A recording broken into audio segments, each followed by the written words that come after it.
الله الرحمن الرحيم الحمد لله رب العالمين والصلاة والسلام على سيدنا ونبينا مولانا أبي القاسم محمد اللهم صل على محمد وآل محمد وآل بيته الطيبين الطاهرين المعصومين لا سيما على بقية الله المنتظر اللهم صل على محمد وآل محمد وعجل فرجهم. قال الله عز وجل في كتابه المبين وهو أصدق الصادقين. أعوذ بالله من الشيطان الرجيم. بسم الله الرحمن الرحيم.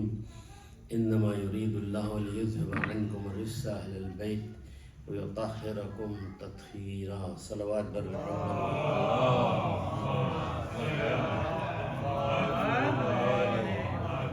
آج 3 جمادی الثانی ہے. 95 دن کی روایت کے لحاظ سے یعنی پیغمبر اسلام حضرت محمد مصطفیٰ صلی اللہ علیہ وسلم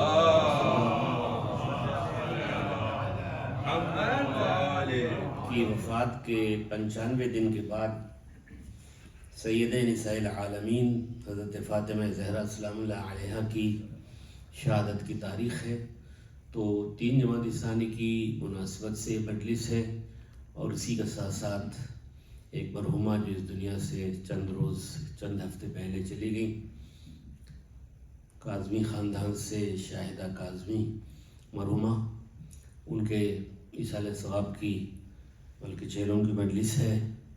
تو آپ لوگ سب لوگ مل کر تمام مومنین و مومنات کے لیے اور مرحومہ کے لیے ایک بار سورہ حمد اور قل هو اللہ پڑھیں گے، لیکن یہ بھی شامل کیا جائے قرآن پاک 26، سورہ کوثر 450 مرتبہ، سورہ اخلاص 166 بار، سورہ حمد 32 مرتبہ اور سورہ القدر 167 مرتبہ. ایک بار سورہ حمد اور قل اللہ کے ساتھ تلاوت فرمائیں. بسم اللہ الرحمن الرحیم.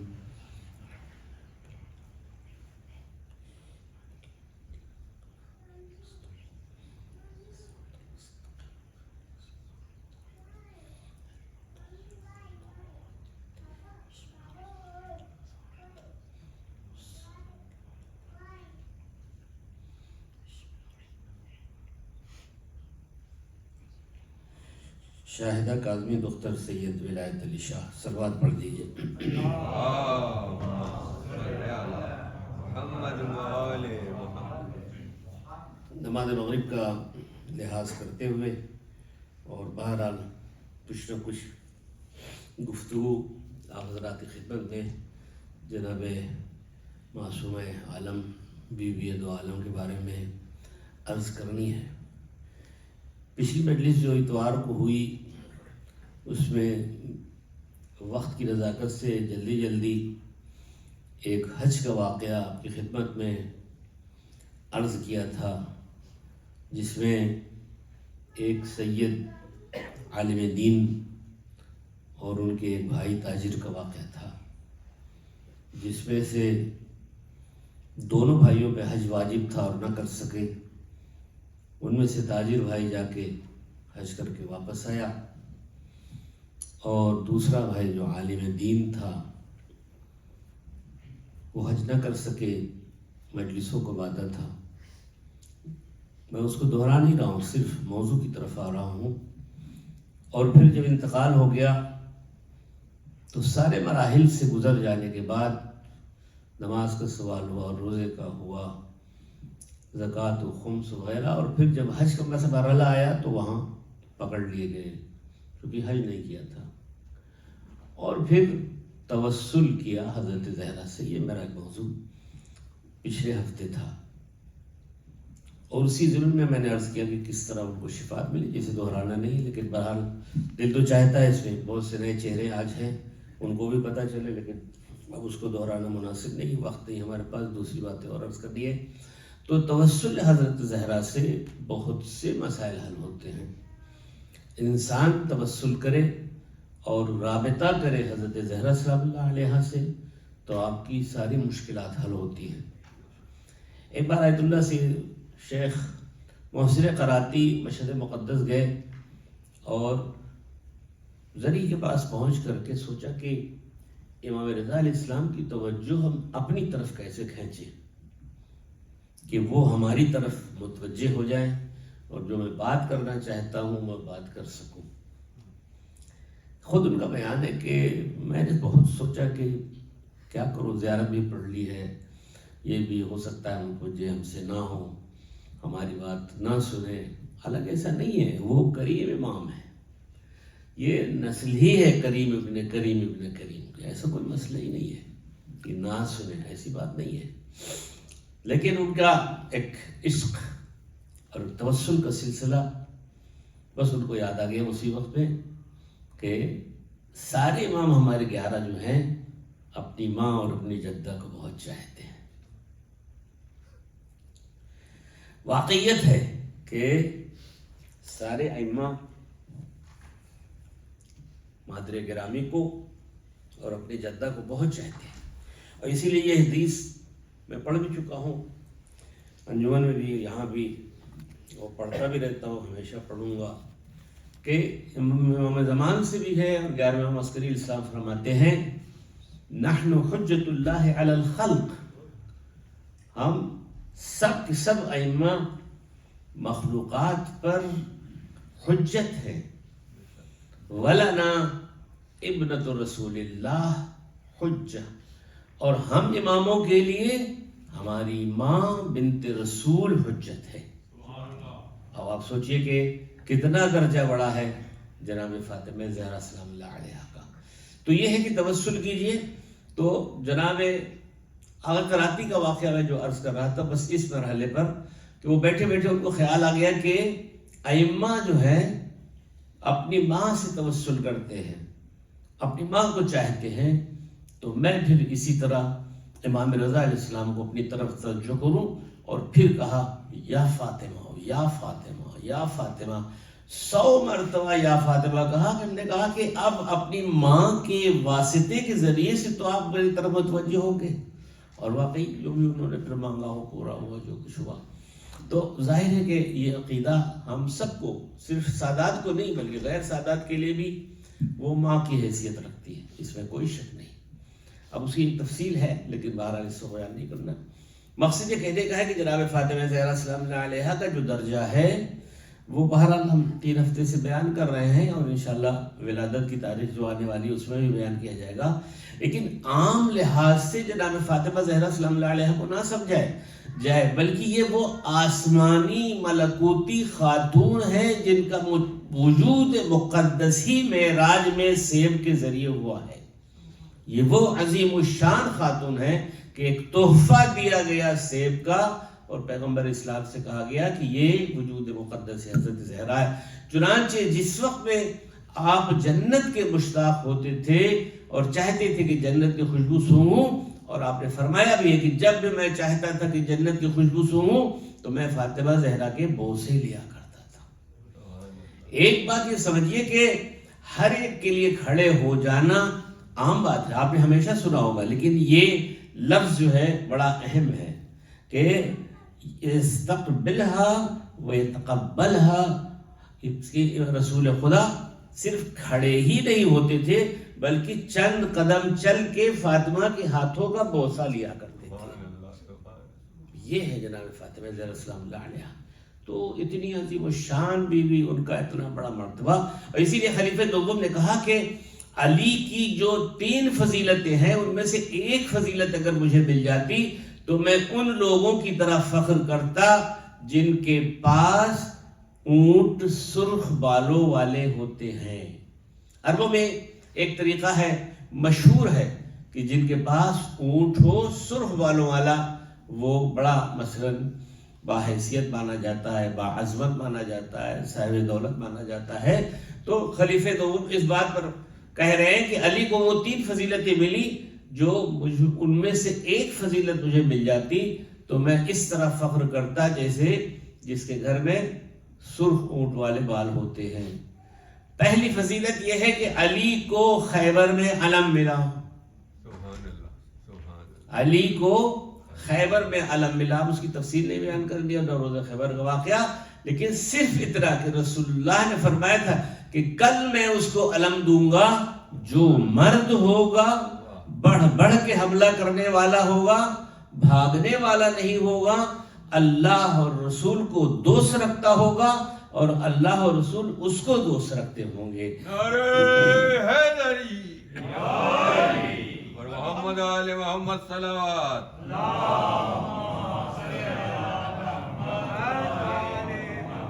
تو یہ 5 صفتیں بنائے اور ہر آدمی چاہتا تھا کہ ہم کو علم مل جائے، لیکن بہرحال اس دن علم صرف اور صرف علی بن ابی طالب کو دیا گیا۔ صلوات پڑھ دیجئے۔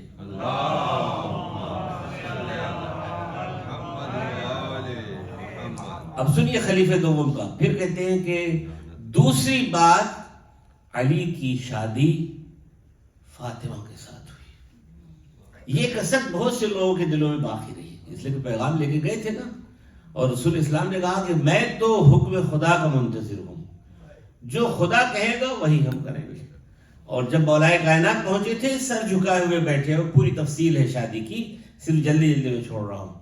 تو جب آپ نے رشتہ مانگا اور پھر جناب رسول خدا گھر میں گئے اور جناب فاطمہ نے خاموشی سے اظہار کیا، تو آگے مبارکباد بھی کہا، اے علی تمہارے آنے سے پہلے اللہ نے تمہارا اور فاطمہ کا عقد آسمانوں پر کیا ہے، جس کا عقد خود اللہ پڑھے اس سے بڑھ کر کے کون ہو سکتا ہے؟ ایک طرف جبریل، ایک طرف خدا۔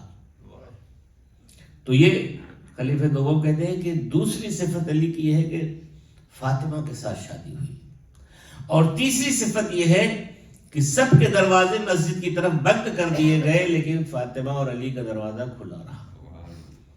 یہ معمولی صفت نہیں ہے، یہ ایسے اس کو سن لیا جائے۔ ابھی بھی آپ لوگ جو حج کر کے آئے ہیں، جو عمرہ کر کے آئے ہیں، تو اس طرف سے یہ جنت البقیع والا حصہ سمجھ لیجئے، اور یہ راستہ جو ہے باہر نکلنے کا ہے۔ ادھر سے آتے ہیں، باب السلام اس کو کہا جاتا ہے، پہلا دروازہ۔ اس کے بغل 2-3 دروازے، اس کو کہتے ہیں خوخہ ابو بکر۔ خوخہ یعنی ایک چھوٹا سا سوراخ۔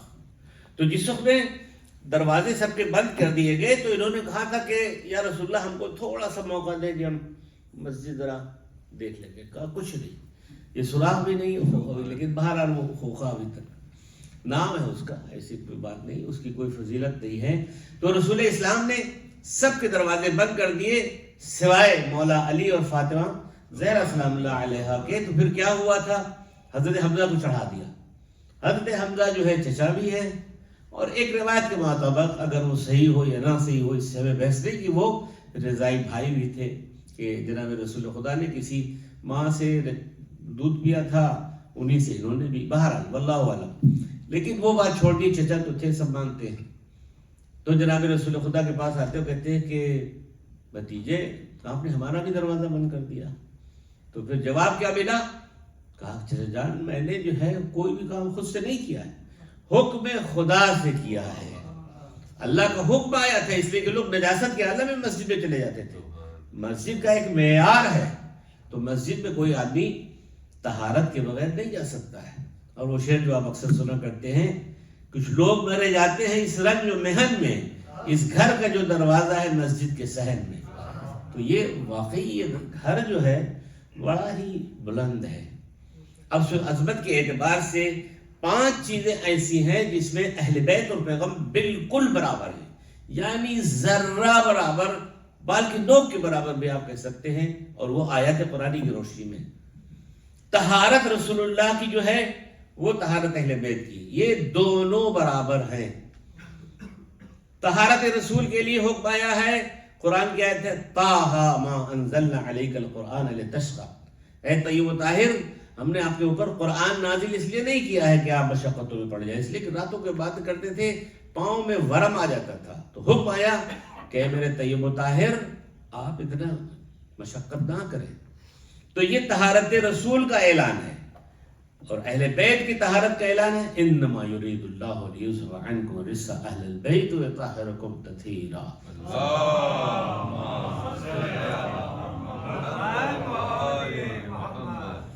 اسی طرح محبت کے بارے میں ہے، محبت کے بارے میں جو آیت ہے، ان کنتم تحبون اللہ یحببکم اللہ، اگر تم اللہ کو دوست رکھتے ہو اللہ سے محبت چاہتے ہو تو رسول کو بھی چاہو، رسول سے بھی محبت کرو۔ یہ آیت رسول سے محبت کے لیے ہے، اور اہل بیت کی محبت کے لیے قُلْ لَا أَسْأَلُكُمْ عَلَيْهِ أَجْرًا إِلَّا الْمَوَدَّةَ فِي الْقُرْبَى، رسول ان سے کہہ دیجئے کہ ہم کوئی اجر رسالت نہیں مانگتے سوائے اس کے میرے قربا سے محبت کیا جائے۔ اور قربا کے بارے میں تفصیل میرا خیال پچھلے ہفتے تو نہیں، اس سے پہلے والے ہفتے میں عرض کیا تھا کہ یہ قربا جو ہے افعل و تفضیل کا مؤنث کا صیغہ ہے، جو بہرحال قریب ترین انسان کے لیے استعمال ہوتا ہے۔ اس کے بعد صدقہ جس طرح رسول پر حرام ہے اسی طرح اہل بیت پر بھی حرام ہے، اور اس طرح کی یہ فضائل ہیں کہ جن میں کسی بھی لحاظ سے یہ 5 چیزیں جو آپ کی خدمت میں عرض کی اس میں اہل بیت اور رسول اللہ برابر ہیں۔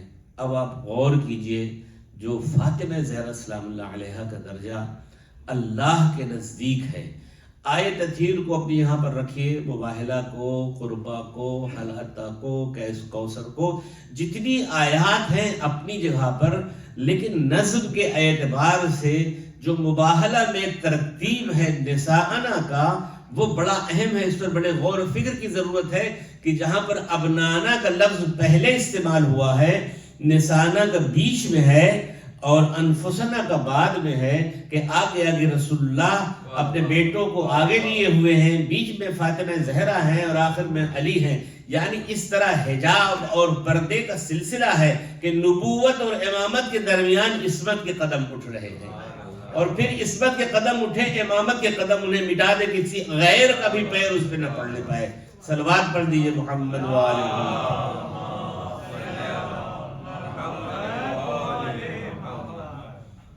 اب آپ یہ بھی دیکھیے کہ اللہ، یہ تو میں نے آپ سے گزارش کی، اب وہ اللہ نے جو آیت بھیجی اس کا نظم پیغمبر اسلام نے کیا۔ اب دوسری بات جو میں گزارش کروں کہ جو سورہ حجرات میں آیا ہوا ہے اور توبیخ ہے، یعنی جھڑک کر کہنا ہے خبردار رسول کو اس طرح نہ پکارو جیسے تم لوگ ایک دوسرے کو پکارتے ہو، ٹھیک ہے نا؟ یہ انداز گفتگو نہیں ہے، وہ نام پکارا کرتے تو کوئی محمد کہہ دیتا تھا، کوئی احمد کہہ دیتا تھا، کوئی اسی طرح پکار لیتا تھا، مطلب عادی تھے وہ جاہلیت کے، کہاں ادب دھیرے دھیرے سیکھیں گے، اتنی جلدی نہیں سیکھیں گے۔ تو کیا ہے، یا رسول اللہ کہہ کے پکارو۔ اچھا جناب، یہ خبر جناب فاطمہ زہرا سلام اللہ علیہ تک پہنچی۔ اب انداز رب آپ دیکھیے اور رسول دیکھیے کہ کتنا فرق ہوتا ہے عام آدمی میں اور جناب فاطمہ زہرا سلام اللہ علیہ کی زندگی میں، کہ جب رسول اللہ اس دن گھر میں تشریف لائے تو ایک مرتبہ جناب فاطمہ زہرا سلام اللہ علیہ کہتی ہیں السلام علیکہ یا رسول اللہ، اے اللہ کے رسول آپ پر سلام ہو۔ تو پیغمبر اسلام تھوڑی دیر کے لیے خاموش ہو گئے، چپ ہو گئے۔ کہتی بیٹی یہ کیا ہے، تمہارا آج انداز بدل گیا؟ کہا بابا جان کیسے انداز بدل گیا؟ کہا کہ تم ہمیشہ یا ابا کہہ کر کے مجھے پکارتی تھی، یا ابتے کہہ کے پکارتی تھی، بابا جان بابا جان، وہ مجھے زیادہ اچھا لگتا ہے تمہاری زبان سے بنسبت کہ تم تو یا رسول اللہ کہو۔ کہا آج ہی تو حکم آیا تھا کہ آپ کو یا رسول اللہ کے علاوہ بلایا نہ جائے۔ کہا فاطمہ یہی فرق تم میں اور صحابی میں تو ہے کہ وہ یا رسول اللہ کہہ کے کہیں اور تم بابا جان کہہ کے مجھے پکارے۔ صلوات پڑھ دیجیے۔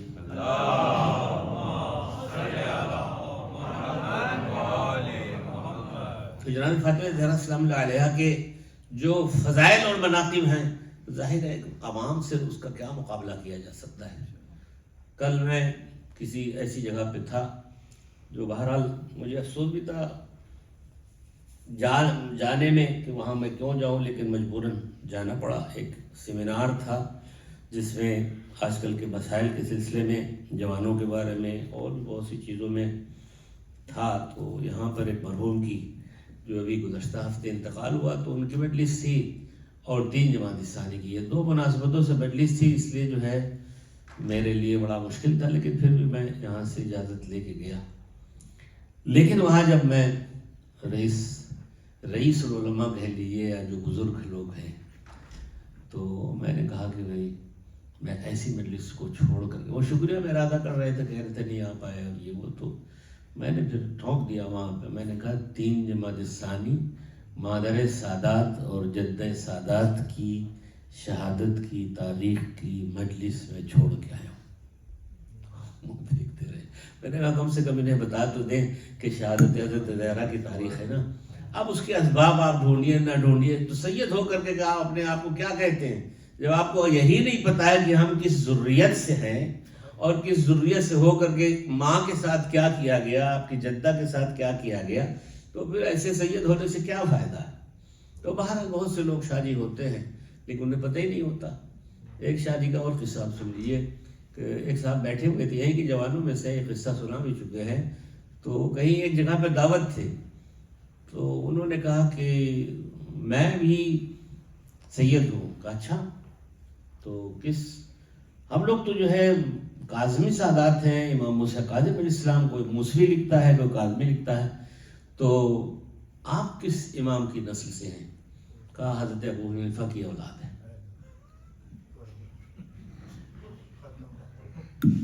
سنا آپ لوگوں نے یہ؟ تو بہت سے لوگ ہوتے ہیں. اور ایک مرتبہ وہ کسی مدرسے میں طالب علم نہیں جانتا تھا، تو اس سے پوچھا گیا تم سید کیسے ہو؟ کہا ہم حضرت علی اصغر کی اولاد ہیں.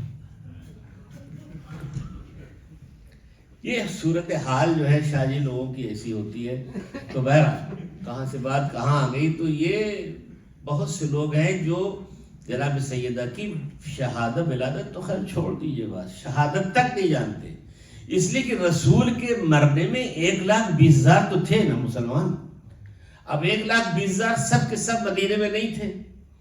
چلو 50,000 رکھ لو، تو 50,000 کو تو پتا ہوگا کہ کب رسول اللہ کا انتقال ہوا ہے. لیکن جب پیدا ہوئے رسول، اس وقت تو کوئی مسلمان ہی نہیں تھا، سب کے سب مشرک تھے.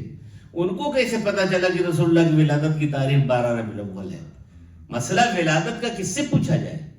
ولادت اگر پوچھا جائے کہ تاریخ ولادت کس کی ہے، کب کی ہے، تو باپ سے پوچھئے یا ماں سے پوچھئے. باپ کا انتقال پہلے ہی ہو گیا تھا، ماں بھی بیچاری 6 مہینے کی روایت کے مطابق سے وہ بھی اڑ گئی تھی.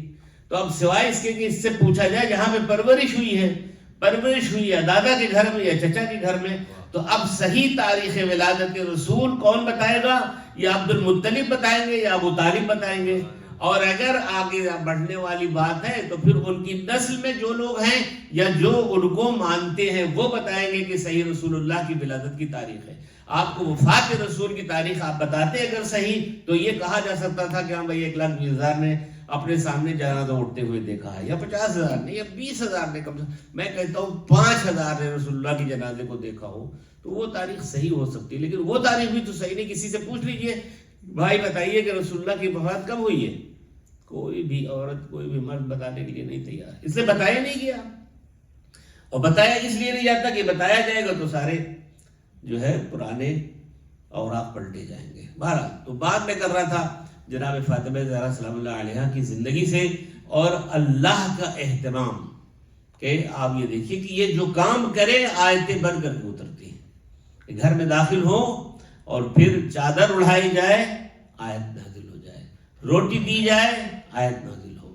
یعنی یہ کنیز اتنی عظیم و شان ہے کہ اللہ تبارک و تعالیٰ کو کسی بھی لحاظ سے آپ کے لیے اللہ تبارک و تعالیٰ یعنی یہ نہیں چاہتا ہے کہ یہ رنجیدہ ہو. جس وقت محراب عبادت میں آتی ہے تو 3 مرتبہ 3 قسم کا نور نکلتا ہے. ایک مرتبہ سفید نور نکلتا ہے جس سے پورا مدینہ منور ہو جاتا ہے.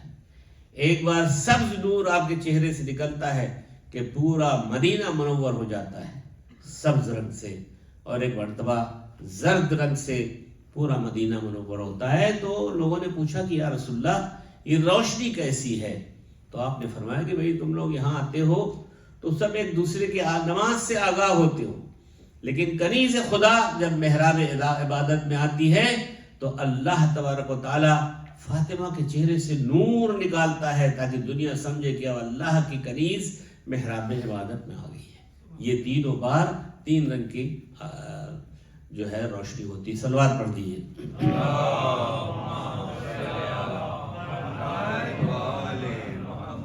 آخری دنوں میں جب یہ قصہ ہو گیا، حادثہ ہو گیا، تو بیمار رہنے لگی. تو حضرت علی صاحب نے کہا کہ بنت رسول آپ نے آج تک کبھی کوئی فرمائش نہیں کی زندگی میں. اور یہ ہماری ماں بہنوں کے لیے، بیٹیوں کے لیے جنرل فاطمہ کی سیرت بڑی اہم ہے کہ شوہر کو مجبور نہ کریں کہ وہ اس حالت میں آ جائے، اس عالم میں آ جائے، اس حالت میں آ جائے کہ وہ شرمندہ ہو جائے.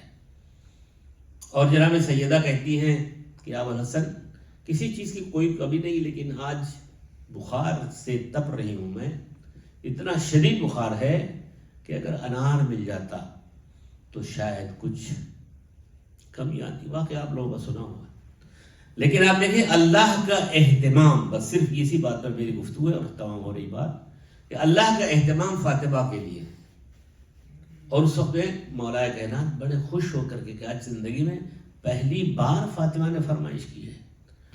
اور جناب مولا کائنات جاتے ہیں ادھر ادھر، اس دکان سے اس دکان، اس بازار سے اس بازار، اس لیے کہ فصل نہیں ہے انار.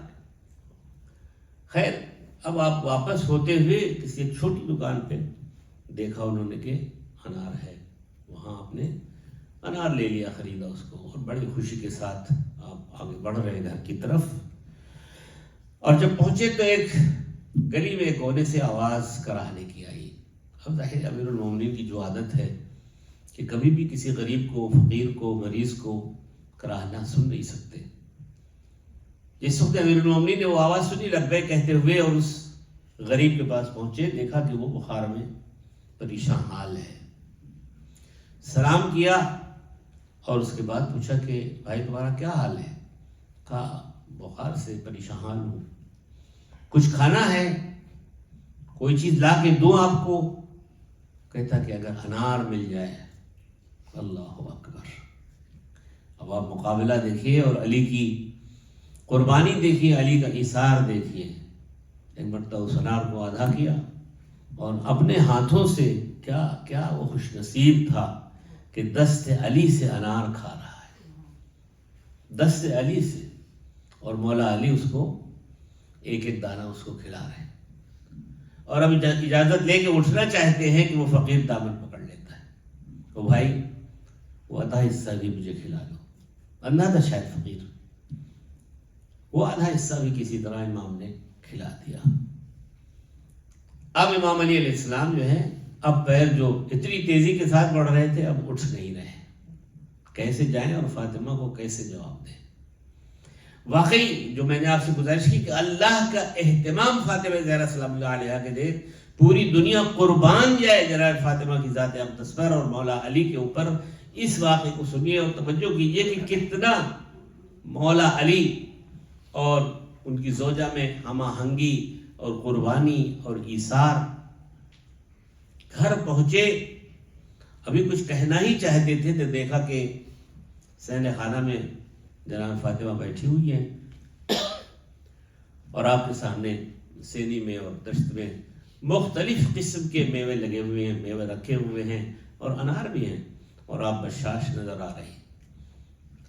مولا کائنات پوچھتے ہیں فاطمہ یہ پھل کس نے بھیجے ہیں، کہاں سے آیا ہے؟ کہا آپ ہی نے تو بھیجے، آپ ہی نے تو بھیجے. کہا لانے والا کیا کہہ رہا تھا؟ کہا علی نے بھیجا. کہا اس علی نے بھیجا. یہ ہے علی اعلیٰ کہ اب علی کی بے عزتی اپنے بیوی کے سامنے کیسے ہو اور وہ شرمندگی کا اظہار کیسے ہو، علی کیسے کر سکے.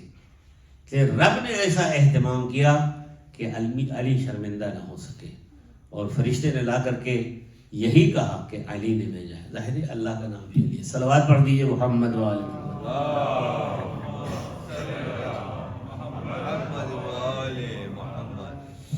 پچھلے ہفتے جو میں نے آیت پڑھی تھی وہ سورہ انا انزلناہ کی آیت پڑھی تھی، جس میں شب قدر کے بارے میں تفصیل تھی کچھ، البتہ پوری تفصیل نہیں تھی. اور اس میں یہ کہ جناب سیدہ کی مثال اور مماثلت شب قدر سے. شب قدر 3 ہیں تاریخیں، لیکن چھپی ہوئی ہیں اور کوئی نہیں معلوم ہے کہ ان میں سے کون سی ہے. البتہ ترجیحات، وہ جو واقعہ میں نے بوڑھے کا سنایا اور جو احادیث ہیں کہ 23ویں شب قدر ہے. آج اسی ضمن کا آخری اور بہت سی باتیں اس شب قدر کے سلسلے میں ہیں جناب سیدہ کے، لیکن آخری بات، اللہ نے شب قدر کو چھپایا ہے 3 تاریخوں میں، اور اسی طرح جناب فاطمہ زہرا کے بہت سے فضائل چھپائے ہیں اسی مصلحت کے تحت، اور اس میں جو جناب فاطمہ کی شہادت کی تاریخ ہے وہ بھی چھپی ہوئی ہے۔